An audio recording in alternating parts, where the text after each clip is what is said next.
Hello everyone, very very good evening. कैसे हो? Hope करता हूँ आप सब लोग अच्छे ही होंगे। सो फ्रेंड्स, 15 अप्रैल की स्पेशल क्लास में आप सभी लोगों का बहुत बहुत स्वागत है। तो सभी लोगों को गुड इवनिंग भाई। वीडियो को लाइक करके शेयर कर दो। अगर आप लोगों को 2025 में यूपी से बीएड करना है तो अभी के अभी आप लोग चैनल को सब्सक्राइब कर लो, साथ ही बेल आइकन को ऑल पे जरूर से जरूर प्रेस कर लीजिए ताकि जो भी अपडेट है बीएड एंट्रेंस एग्जाम की, शिक्षक भर्ती की, वो अपडेट आपको मिलती रहे हमारे चैनल के माध्यम से। स्क्रीन पे आप सभी लोगों को दिख रहा होगा, ये हमारा नोट्स है, रामबाण नोट्स है।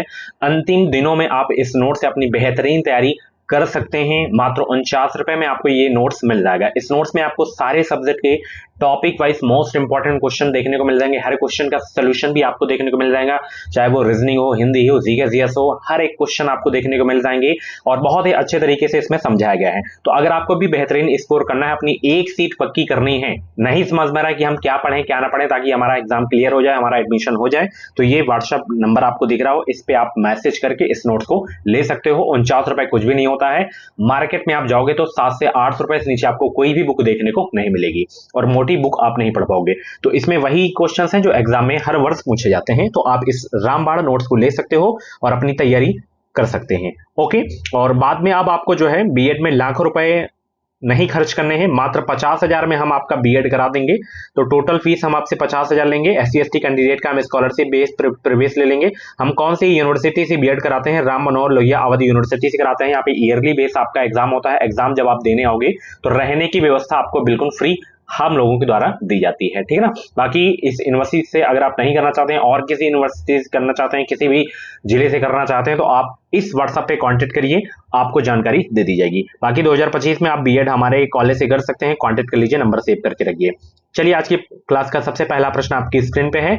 इसमें Hindi, GK, GS and reasoning के क्वेश्चन होंगे। छायावादी युग के प्रवर्तक हैं कौन? जयशंकर प्रसाद, श्रीधर पाठक, या सुमित्रा नंदन पंत, या रामचंद्र शुक्ल? बताएंगे सब लोग।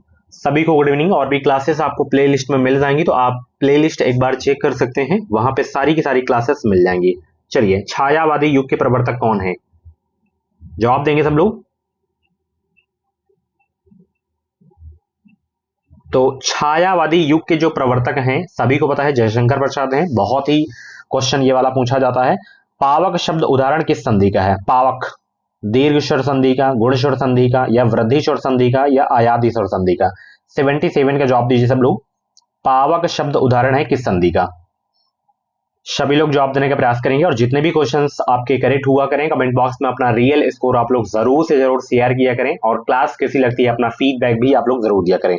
तो पावक शब्द उदाहरण है आयादी स्वर संधि का। ऑप्शन डी आपका बिल्कुल करेक्ट हो जाएगा, ठीक है ना। चलिए, सामान्यतः काव्य के कुल कितने भेद बताए गए हैं? बताइए, सामान्यतः काव्य के कुल कितने भेद बताए गए हैं? एक भेद, या दो भेद, या तीन भेद बताए गए हैं, या चार भेद बताए गए हैं? 78 का जवाब दीजिए सब लोग।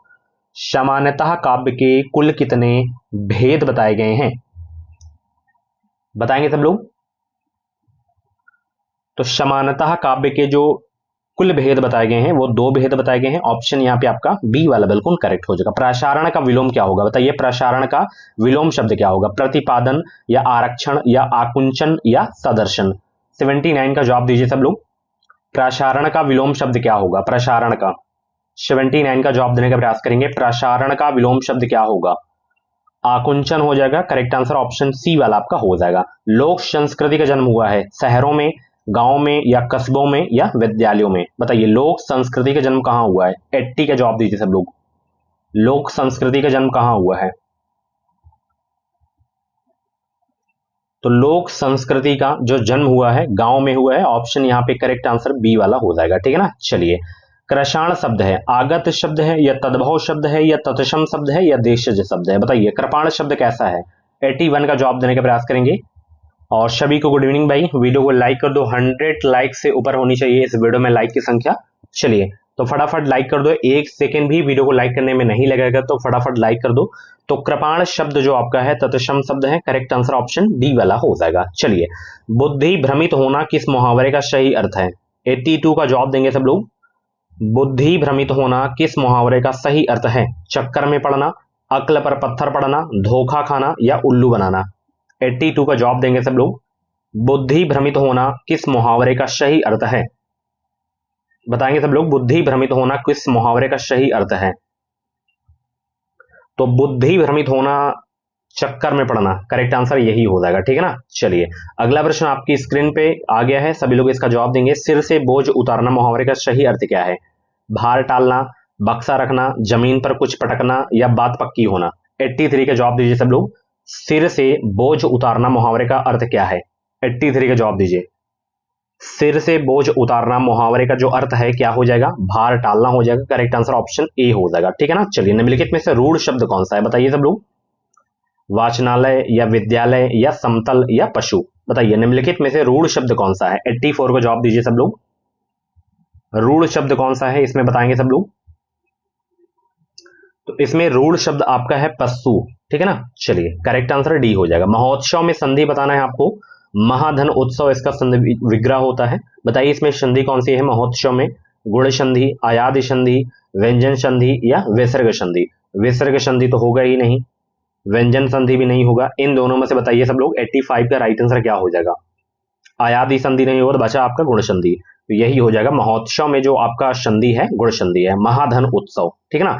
चलिए अंबर का विलोम बताइए सब लोग। अंबर का विलोम क्या हो जाएगा? अवनी हो जाएगा या अभिन्न हो जाएगा, आकाश हो जाएगा या प्रक्षिप्त हो जाएगा। अंबर का विलोम सभी लोग जवाब देने का प्रयास करेंगे, इसका राइट आंसर क्या हो जाएगा? अंबर का विलोम क्या होगा? और बेहतरीन स्कोर अगर आपको करना है तो हमारे चैनल को सब्सक्राइब जरूर कर लीजिए, आगे भी आपको हेल्प मिलेगी हमारे चैनल से। एंड एडमिशन डियर अगर आपको लेना है, किसी भी डिस्ट्रिक्ट से अगर आपको एडमिशन लेना है तो आप हमसे कांटेक्ट कर सकते हो, हम आपका एडमिशन दिला देंगे। अयोध्या आप लोगों के लिए बेस्ट रहेगा, आप बिहार से हैं तो भी आप लोगों के लिए बेस्ट रहेगा, आने जाने में कोई दिक्कत नहीं होगी।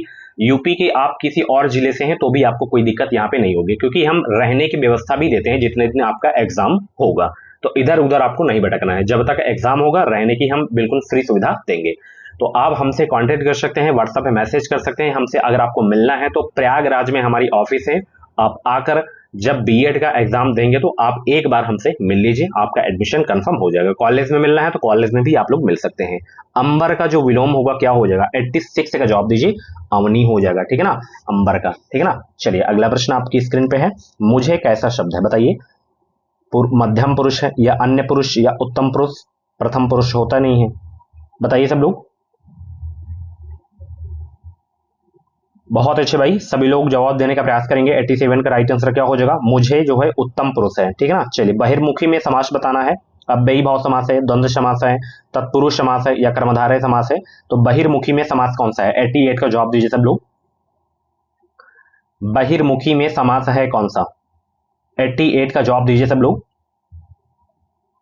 तो बहिर्मुखी में जो आपका समास है अव्ययी भाव समास है, करेक्ट आंसर ऑप्शन ए हो जाएगा, ठीक है ना। चलिए सूरदास की साहित्यिक भाषा है ब्रज भाषा, भोजपुरी या अवधी या मैथिली। 89 का जवाब देंगे सब लोग। सूरदास की साहित्यिक भाषा है, तो सूरदास की जो है साहित्यिक भाषा है वो है ब्रज भाषा, ठीक है ना। बहुत इंपॉर्टेंट क्वेश्चन आपके एग्जाम के लिए। चलिए महाकाव्य में वर्णन होता है किसका? बताएंगे सब लोग। महाकाव्य में वर्णन होता है किसका? मानव जीवन के वृहद और व्यापक चित्रण का, या मानव जीवन के सूक्ष्म पक्ष का चित्रण, मानव जीवन के एकांकी पक्ष का चित्रण, या मानवेतर जीवन के वृहद पक्ष का चित्रण। 90 का जवाब दीजिए सब लोग। बहुत अच्छे भाई, सभी को गुड इवनिंग, सभी को गुड इवनिंग।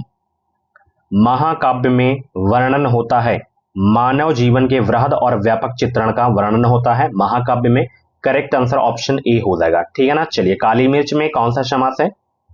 काली मिर्च में कौन सा समास है? कर्मधारय समास, द्वंद्व समास या तत्पुरुष समास या बहुव्रीहि समास। 91 का करेक्ट आंसर क्या हो जाएगा? काली मिर्च में समास आपको बताना है, बताएंगे सब लोग। काली मिर्च में कौन सा समास है? तो काली मिर्च में आपका कर्मधारय समास हो जाएगा, करेक्ट आंसर ऑप्शन ए हो जाएगा। उर्वशी किसकी काव्य कृति है बताइए? उर्वशी जो है किसकी काव्य कृति है? अज्ञेय जी की, सुमित्रा नंदन पंत जी की, या रामधारी सिंह दिनकर जी की, या कुमार नारायण। 92 का जवाब देने का प्रयास करेंगे सब लोग। उर्वशी किसकी काव्य कृति है? जवाब देने का प्रयास करेंगे सब लोग। तो उर्वशी जो है रामधारी सिंह दिनकर जी की है, बहुत इंपॉर्टेंट ये कृति है, कई बार एग्जाम में पूछा जा चुका है ये प्रश्न। सन्यासी का पर्यायवाची क्या होगा? ढोंगी, वृद्धा, दंडी या बाबा। सन्यासी का पर्यायवाची क्या होगा? 93 का जवाब दीजिए सब लोग। गुड इवनिंग सभी का। चलिए गुड इवनिंग भाई सभी को, सॉरी।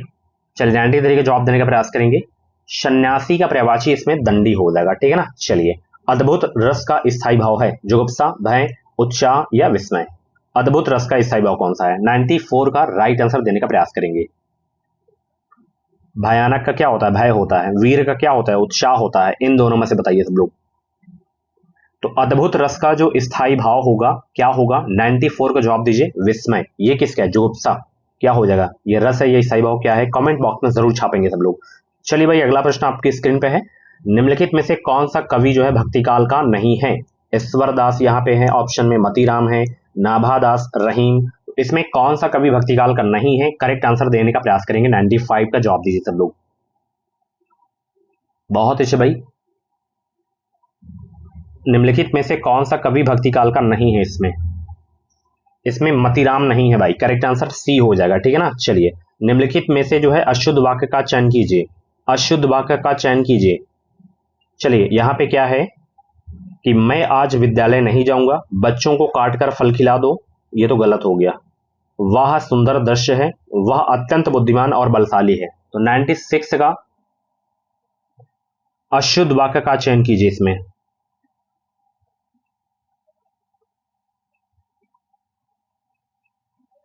तो इसमें तो आपका अशुद्ध वाक्य इसमें यही वाला है कि बच्चों को काटकर फल खिला दो।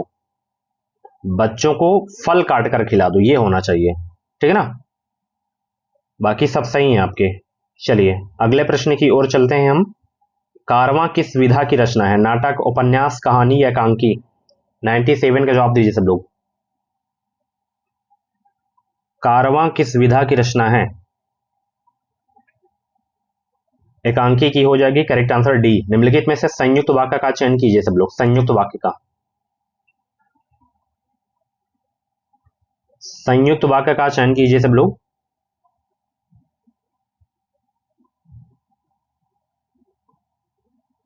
तो यहां पे करेक्ट आंसर आपका दवा लो और बुखार कम हो जाएगा, यही सी करेक्ट हो जाएगा। कंजूसी से धन व्यय करने वाले के लिए शब्द क्या होगा? मृषण, अल्प व्ययी, मित व्ययी या कृपण? कंजूसी से धन व्यय करने वाले के लिए शब्द क्या होगा?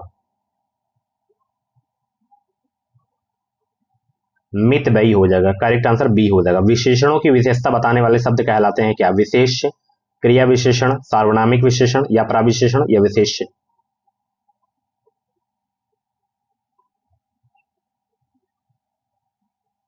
प्रविशेषण हो जाएगा, ठीक है ना। चलिए, ये जीके जीएस के क्वेश्चन स्टार्ट हो गए हैं। भारतीय उपमहाद्वीप किसका भाग था? गोंडवाना लैंड का, अंगारा लैंड का, जुरैसिक लैंड का या आर्यावत का? 76 का जवाब दीजिए सब लोग। बताएंगे सब लोग इसका राइट आंसर क्या हो जाएगा? भारतीय उपमहाद्वीप किसका भाग था? तो ये गोंडवाना लैंड का भाग था, ठीक है ना। करेक्ट आंसर ऑप्शन ए हो जाएगा। किस भारतीय राज्य की समुद्र तटीय सीमा सबसे छोटी है? किस भारतीय राज्य की समुद्र तटीय सीमा सबसे छोटी है? केरल की या गोवा की या गुजरात की या उड़ीसा की? 77 का जवाब दीजिए सब लोग। किस भारतीय राज्य की समुद्र तटीय सीमा सबसे छोटी है? तो यहाँ पे करेक्ट आंसर आपका गोवा हो जाएगा, ठीक है ना। चलिए भाई, अगला प्रश्न है। भारत की सबसे ऊंची चोटी कौन सी है? नंदा देवी, कॉमेट या नंदा कोट या केटू गॉडविन ऑस्टिन? 78 का जवाब देने का प्रयास करेंगे। Very very most important question आपके एग्जाम के लिए। चलिए, भारत की सबसे ऊंची चोटी कौन सी है? सभी लोग जवाब देने का प्रयास करेंगे। तो यहाँ पे करेक्ट आंसर केटू गॉडविन ऑस्टिन हो जाएगा। करेक्ट आंसर डी हो जाएगा, ठीक है ना। चलिए, पर्वतीय स्लोपों पर मृदा अपरदन को किस प्रकार नियंत्रित किया जा सकता है? सोपान कृषि के द्वारा या पट्टीदार खेती या समोच्च रेखीय जुताई के द्वारा या वनरोपण के द्वारा? 79 का जवाब दीजिए सब लोग। पर्वतीय स्लोपों पर मृदा अपरदन को किस प्रकार नियंत्रित किया जा सकता है? बहुत अच्छे भाई, सभी लोग जवाब देने का प्रयास करेंगे। बीएड से संबंधित कुछ भी आपके मन में अगर डाउट है तो आप अपना डाउट क्लियर कर सकते हैं, हमें आप व्हाट्सएप पे मैसेज कर सकते हैं। तो पर्वतीय स्लोपों पर मृदा अपरदन को किस प्रकार नियंत्रित किया जा सकता है? तो यहाँ पे करेक्ट आंसर समोच्च रेखीय जुताई हो जाएगा, ठीक है ना। चलिए भाई, किस भारतीय नदी का अंतर्देशीय जल निकास है? लूनी, गंगा, तापी, गोदावरी? 80 का जवाब दीजिए। किस भारतीय नदी का अंतर्देशीय जल निकास है? तो यहाँ पे लूनी नदी हो जाएगा, ठीक है ना। चलिए, सुंदरी वृक्ष किसकी एक विशेष प्रकार की वनस्पति है? ज्वारी वन, कंटक वन, टैंगा वनस्पति या पर्वत वनस्पति? सुंदरी वृक्ष किसकी एक जो है विशेष प्रकार की वनस्पति है? 81 का जवाब दीजिए सब लोग।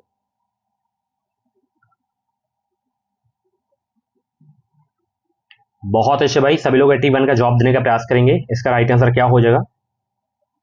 तो ज्वारी वन हो जाएगा, ठीक है ना। सुंदरी वृक्ष किसकी विशेष प्रकार की वनस्पति है? ज्वारी वन की। अगला प्रश्न देखिए, मुख्य आयरन और स्टील उद्योग किस पठार में स्थित है? मालवा पठार, दक्कन पठार, छोटा नागपुर पठार या तेलंगाना? 82 का जवाब दीजिए सब लोग। गुड इवनिंग सभी को, गुड इवनिंग। पूरी क्लास जरूर देखा करो आप लोग। 82 का करेक्ट आंसर क्या हो जाएगा? मुख्य आयरन एवं स्टील उद्योग किस प्रकार पठार में स्थित है? ये छोटा नागपुर पठार में स्थित है। करेक्ट आंसर सी हो जाएगा। कौन सा तत्व जो है सूर्य में सर्वाधिक पाया जाता है? हाइड्रोजन, ऑक्सीजन, क्रिप्टन या ऑर्गन? बताइए, 83 का जवाब दीजिए। कौन सा तत्व जो है सूर्य में सर्वाधिक पाया जाता है? 83 का जवाब देने का प्रयास करेंगे सब लोग।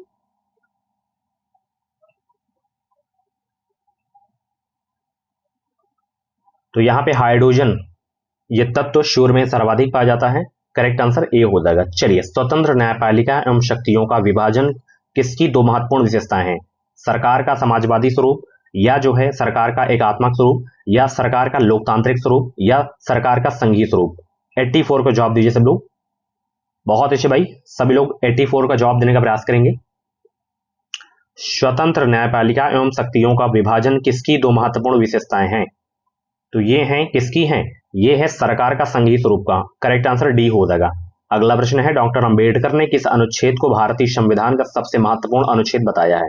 अनुच्छेद 256 या अनुच्छेद 32 या अनुच्छेद 24 या अनुच्छेद 21? 85 का जवाब दीजिए। डॉक्टर अंबेडकर ने किस अनुच्छेद को भारतीय संविधान का सबसे महत्वपूर्ण अनुच्छेद बताया है?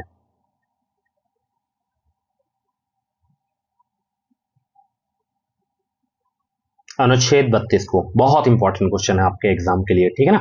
चलिए, अगला प्रश्न है, संविधान के किस संशोधन ने मौलिक अधिकारों की अपेक्षा राजनीति के निर्देशक सिद्धांतों को अधिक महत्वपूर्ण बना दिया है? 56वां संविधान संशोधन है, या 44वां है, या 42वां है, या 52वां? 86 का जवाब देने का प्रयास करेंगे।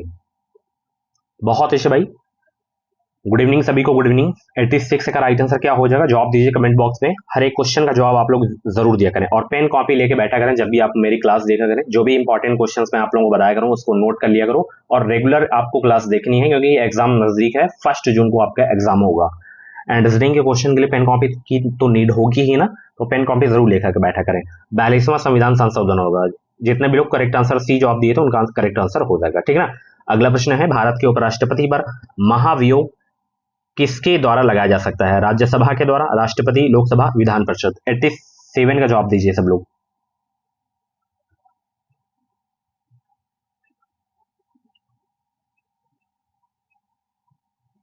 तो देखिए, उपराष्ट्रपति को हटाने के लिए औपचारिक महाभियोग की आवश्यकता नहीं होती है, लेकिन उसे जो है राज्यसभा द्वारा संकल्प पारित करके बहुमत द्वारा राष्ट्रपति को हटाया जा सकता है, ठीक है ना। तो करेक्ट आंसर ए हो जाएगा। राष्ट्रपति को हम महाभियोग के द्वारा हटाया जा सकता है, ठीक है ना, वो संसद के किसी भी सदन से, ठीक है ना।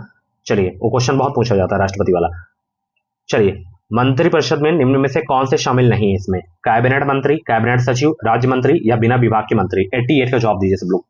मंत्रिपरिषद में निम्न में से कौन से शामिल नहीं है? तो इसमें कैबिनेट सचिव भाई नहीं शामिल है, ठीक है ना। चलिए, अगला प्रश्न है, भारत की संसद द्वारा दल बदल विरोधी कानून किस वर्ष में पारित किया गया था? 1986, 1988, 1983 या 1985? 89 का जवाब दीजिए सब लोग। भारत की संसद द्वारा दल बदल विरोधी कानून किस वर्ष में पारित किया गया था? तो ये 1985 में पारित किया गया था, ठीक है ना। चलिए, अगला प्रश्न है, भारतीय संविधान के किस संशोधन ने नगरीय स्थानीय सरकारों को संवैधानिक दर्जा दिया था? 74वां, 72वां, 73वां या 71वां? 90 का जवाब दीजिए सब लोग। भारतीय संविधान के किस संशोधन ने नगरीय स्थानीय सरकारों को संवैधानिक दर्जा दिया था? तो यहाँ पे 74वां हो जाएगा, ठीक है ना। चलिए भाई, अगला प्रश्न आपकी स्क्रीन पे है, एक उष्माक्षेपी प्रतिक्रिया क्या होती है?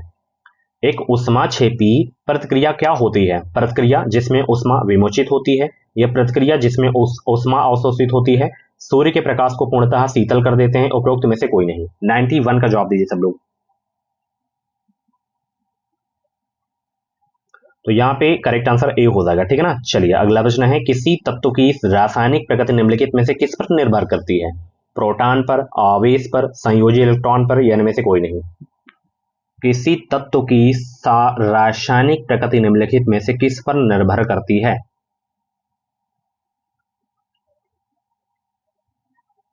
संयोजी इलेक्ट्रॉन पर निर्भर करती है। तो करेक्ट आंसर सी हो जाएगा आपका, ठीक है ना। चलिए, निम्नलिखित में से वह ग्रंथि कौन सी है जो शरीर का ताप स्थायी रखती है? पीयूष ग्रंथि, हाइपोथैलेमस, पीनियल या आउटू ग्रंथि? 93 का जवाब दीजिए। निम्नलिखित में से वह ग्रंथि कौन सी है जो शरीर का ताप स्थायी रखती है?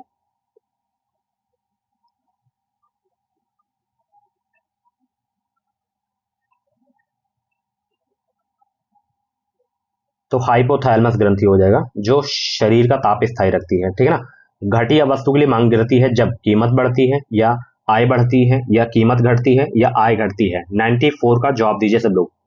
घटिया वस्तु के लिए मांग गिरती है जब जो है आय बढ़ती है, तो यहाँ पे बी वाला करेक्ट हो जाएगा।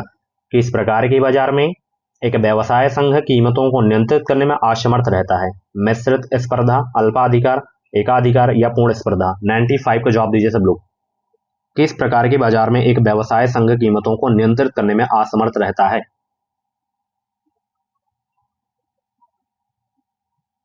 तो पूर्ण स्पर्धा हो जाएगा, ठीक है ना। चलिए, अगला प्रश्न है, बाजार नियम किसने प्रस्तुत किया था? एडम स्मिथ, जेबीसी ने, या टी आर माल्थस, या डेविड रिकार्डो ने? बाजार नियम किसने प्रस्तुत किया था? 96 का जवाब दीजिए सब लोग। तो जेबीसी ने बाजार नियम प्रस्तुत किया था। करेक्ट आंसर ऑप्शन बी वाला हो जाएगा। चलिए, कौन सी पंचवर्षीय योजना केवल 4 वर्ष की थी? दूसरी, छठी, पांचवी या तीसरी? तो पांचवी पंचवर्षीय योजना जो है केवल 4 वर्ष की थी। गरीबी हटाओ का नारा किस पंचवर्षीय योजना में दिया गया था? और पहली पंचवर्षीय योजना जो है किस मॉडल पर आधारित थी? हैरोल्ड डोमल मॉडल पर आधारित थी। और गरीबी हटाओ का नारा किस पंचवर्षीय योजना में दिया गया है? कमेंट बॉक्स में छापेंगे सब लोग। अगला प्रश्न है, निम्न में से कौन हिंद महासागर तटीय क्षेत्रीय सहयोग संघ का सदस्य नहीं है? मॉरिशस, भारत, बांग्लादेश, अफगानिस्तान? 98 का जवाब दीजिए सब लोग। अफगानिस्तान नहीं है, ठीक है। चलिए, सूक्ष्म अर्थशास्त्र का संबंध किससे है? सूक्ष्म अर्थशास्त्र का संबंध किससे है? समग्र यूनिट, सीमांत यूनिट, व्यक्तिगत यूनिट, आंशिक यूनिट? 99 का जवाब दीजिए सब लोग। तो सूक्ष्म अर्थशास्त्र का संबंध जो है किससे है? व्यक्तिगत यूनिट से है, ठीक है ना। चलिए, किसान क्रेडिट कार्ड योजना किस वर्ष शुरू की गई थी? 1998, 1991, सन 2000 या 1996? 100 का जवाब दीजिए। किसान क्रेडिट कार्ड योजना किस वर्ष शुरू की गई थी? तो ये 1998 में। चलिए, अब रीजनिंग के क्वेश्चन को हम लोग सॉल्व कर लेते हैं। ये रीजनिंग के क्वेश्चन स्टार्ट हो गए हैं।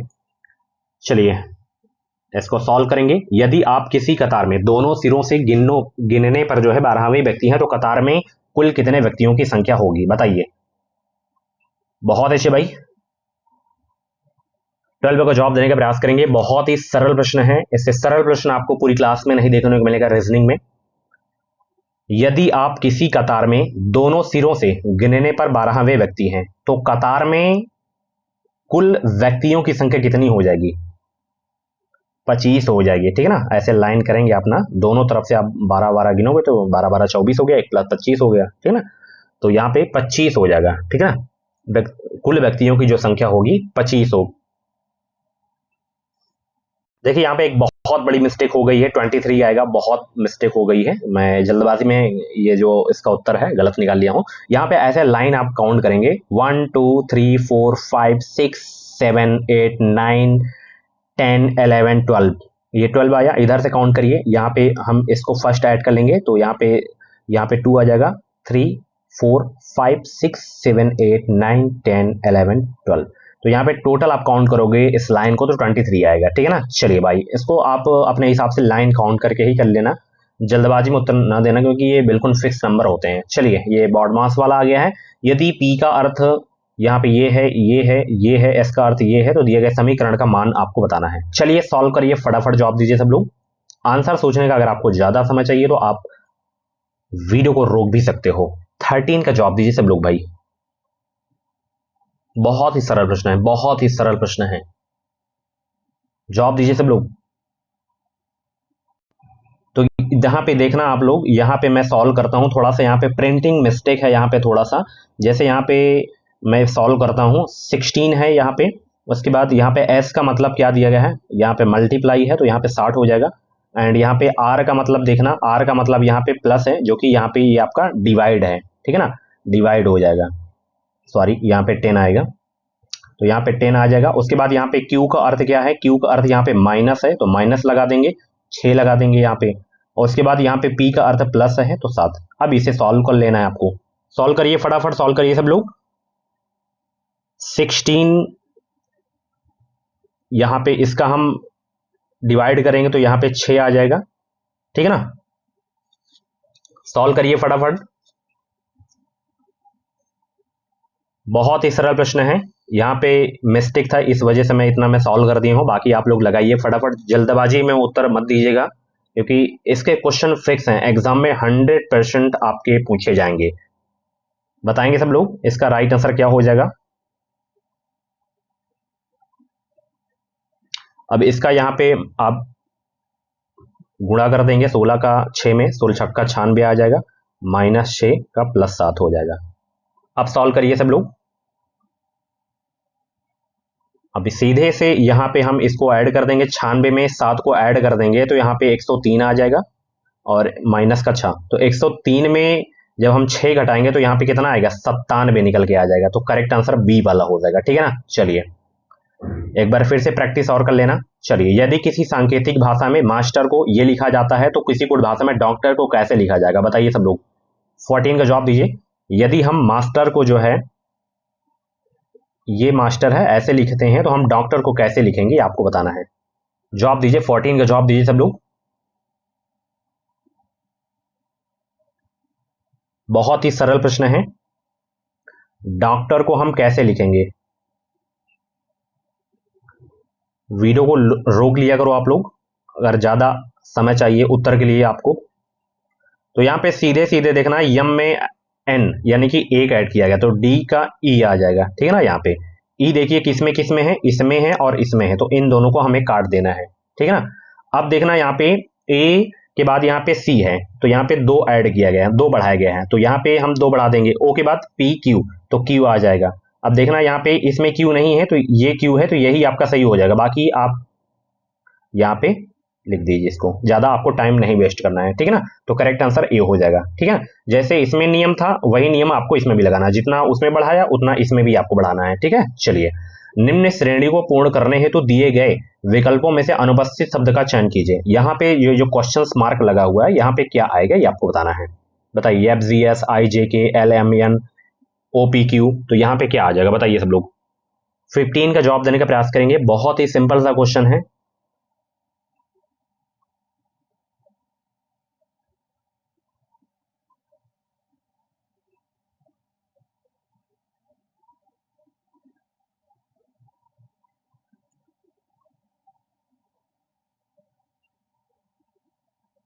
तो यहां पे देखना, F G H I J K L M N O P Q R S T, तो आर एस टी यहाँ पे ये वाला आएगा, ठीक है ना। थोड़ा सा यहाँ पे प्रिंटिंग मिस्टेक है तो उसके लिए सॉरी। चलिए, बहुत ही सरल प्रश्न था, यहाँ पे ये आ गया है, यात्रा वाला प्रश्न आ गया है, इसका जवाब देंगे सब लोग। लखनऊ से दिल्ली के लिए हर 5 घंटे पर बस छूटती है, सूचना केंद्र से मुझे 10:45 सुबह पर ज्ञात हुआ कि बस 25 मिनट पहले छूटी है, तो अगली बस छूटने का समय क्या होगा। लखनऊ से दिल्ली के लिए हर 5 घंटे पर बस छूटती है, सूचना केंद्र से मुझे पता चली कि 10:45 पर और बस 25 मिनट पहले छूटी है, तो अगली बस छूटने का समय क्या होगा। 17 का जवाब दीजिए सब लोग। बताइए सब लोग इसका राइट आंसर क्या हो जाएगा।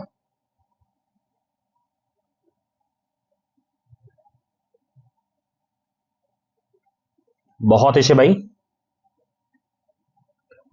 यहां पे ध्यान से देखना कि सूचना केंद्र से मुझे 10:45 पर ज्ञात हुआ कि बस 25 मिनट पहले छूट चुकी है, तो ये 25 मिनट हम माइनस कर देंगे, तो यहाँ पे 10:25 आ जाएगा यहाँ पे।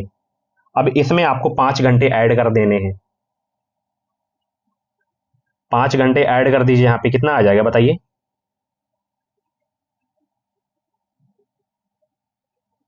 तो एग्जैक्ट ये आपका हो जाएगा, ठीक है ना।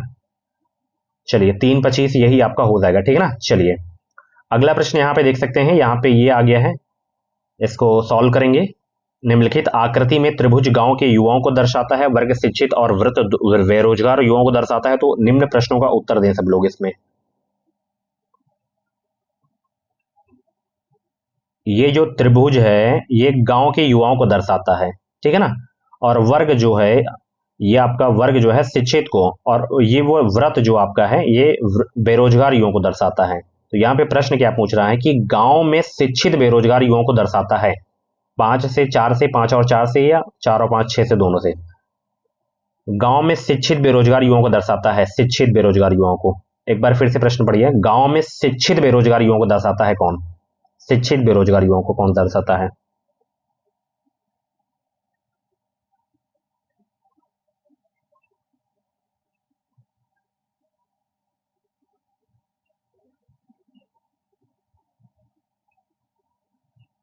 तो यहाँ पे ये वाला हो जाएगा 5। ठीक है, इसकी आप प्रैक्टिस कर लेना, क्योंकि यहाँ पे थोड़ा अरेंज करने में दिक्कत हो जा रही है। बाकी बहुत ही सरल प्रश्न है, इसे ऑप्शन से आप करिएगा, ऑप्शन से। गांव के बाहर शिक्षित बेरोजगार युवाओं को दर्शाता है, तो यहाँ पे इसका जो करेक्ट आंसर होगा 4 से हो जाएगा। ठीक है ना। चलिए यहाँ पे आ गया है, सभी गार्बेज जंक हैं, कोई जंक मेल नहीं है, सभी जंक स्पैम है। तो इसका कौन कौन सा निष्कर्ष सही है, बताइए सब लोग। सभी गार्बेज स्पैम है, कुछ स्पैम मेल नहीं है। तो यहाँ पे जो कुछ स्पैम है ये मेल नहीं है भाई। ठीक है ना। अब बताइए, सभी गार्बेज स्पैम है, हाँ भाई ये सही हो जाएगा पहला। कुछ स्पैम मेल नहीं है, कुछ स्पैम मेल नहीं है, बिल्कुल सही। तो 20 का जो करेक्ट आंसर होगा यहाँ पे केवल ये वाला, केवल फर्स्ट अनुसरण कर रहा है। ठीक है ना। चलिए, अंग्रेजी सी में बाईं ओर से 11वें अक्षर के बाएं ओर का 8वां अक्षर कौन सा होगा? तो यहाँ पे सी आ जाएगा, आप लगा लेना, बहुत ही सरल प्रश्न है। चलिए, सभी शेर चूहे हैं, कुछ बिल्लियां शेर हैं। इसको सॉल्व करिए। सभी जो शेर हैं वो चूहे हैं, और कुछ बिल्लियां जो हैं शेर हैं। ये जो कुछ बिल्लियां हैं ये शेर हैं। अब बताइए, कुछ बिल्लियां चूहे हैं? कोई चूहा बिल्ली नहीं है। 35 को जवाब दीजिए सब लोग। तो केवल यहाँ पे पहला करे हो, कुछ बिल्लियां चूहे हैं, यही आपका निष्कर्ष है। ठीक है ना।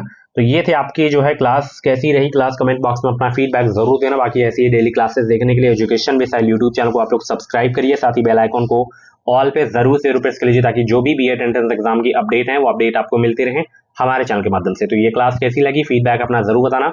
Bye bye, take care. Video को लाइक कर देना, शेयर कर देना।